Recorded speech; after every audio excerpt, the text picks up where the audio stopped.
September the 4th, Fleabanes. As brighter flowers start to fade, the unremarkable Fleabanes start to be noticed more. Some of them have been in flower for several months, but they are often so nondescript that they tend to get ignored. One of the genus names is erigerant, which means soon becomes old, which for once is an ideal name, as some Fleabanes always seem to look past their best. The common Fleabane, Pulicaria dysenterica, is a native commonly seen in damp grassy areas and ditches. Like all Fleabanes, they are believed to have been burned to eradicate fleas. As a group, they seem to have had few other uses, although the prophet Job is reputed to have used common Fleabane to treat his ulcers. The ones we noticed on bare waste ground this month tend to be the alien Fleabanes. From their names, you might well guess they come from all over the world.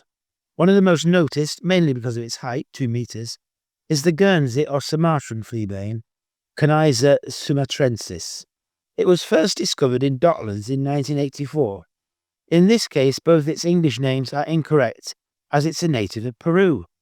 Canadian Fleabane, Canyza canadensis, which is all over London, has been with us much longer, the seeds having supposedly arrived in the early 19th century inside a stuffed parrot.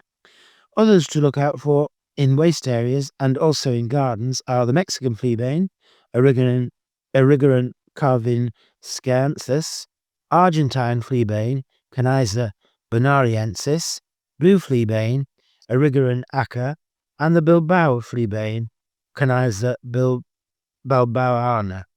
The latter species can be found at Wisley. Cudweeds. Another group of plants which are off the radar for most people, other than botanists, are the cudweeds. That is, Phalago and Thallium species.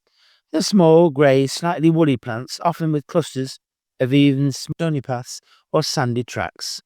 Their botanical credentials are more interesting than you might expect, being both closely related to Edelweiss and the everlasting flower Helichrysum we see in our gardens.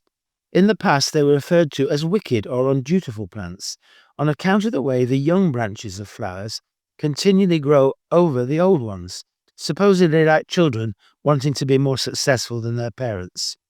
The one species most likely to be encountered in London is marsh cudweed, Nacthallium uliginosum, which is still common on damp paths.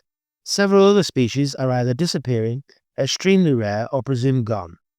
As they are so easily missed and choose to grow in such unusual situations, such as old cart tracks, modern bicycle tracks, or bridle paths, it is well worth examining any that are found. The characters that might indicate a rare species are either much narrower or much broader leaves than is usual, and red-tipped bracts or much pinker flowers than the normal yellow or brown ones. Banstead Downs, yet again, might be a good place to start looking. Autumn crocus. One of the most beautiful wildflowers this month is also one of the most poisonous and rare. Meadow saffron, Colchicum autumnale, is occasionally encountered in patches that are most likely to be relics of old plantings. Because the icy-pink flowers appear without any leaves in the autumn, they used to be called naked girls, although Gilbert White called them naked boys. Although so poisonous, the plant was used for centuries to alleviate gout in so-called irritable old men. King James I was even prescribed it with a powder that made from unburied skulls. It is also highly poisonous to cattle, which may explain why it was picked out of existence many years ago. Children used to be sent into the fields to pick it prior to allowing any cattle in. When we eat it, we first get a burning sensation in the mouth prior to vomiting and then develop an intense thirst. Symptoms continue with blood in the urine, a drop in body temperature before collapsing and dying. On the plus side, colchicine, which is extracted from the plant, much to the excitement of plant breeders, has the strange power of doubling the chromosomes in other plants. It is always exciting to encounter autumn crocuses anywhere in the wild, and a reasonably wild-looking colony can be seen in Tandridge churchyard. A much wider, impressive selection of different coloured garden forms have been collected together at Wisley.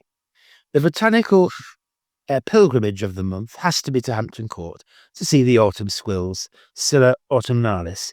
It is interesting to speculate how such a rare British native, more typical of Cornish cliff tops, found its way to such a sizable colony near a palace. No matter its purple-blue flowers with their deep violet anthers are there every year to be admired and enjoyed.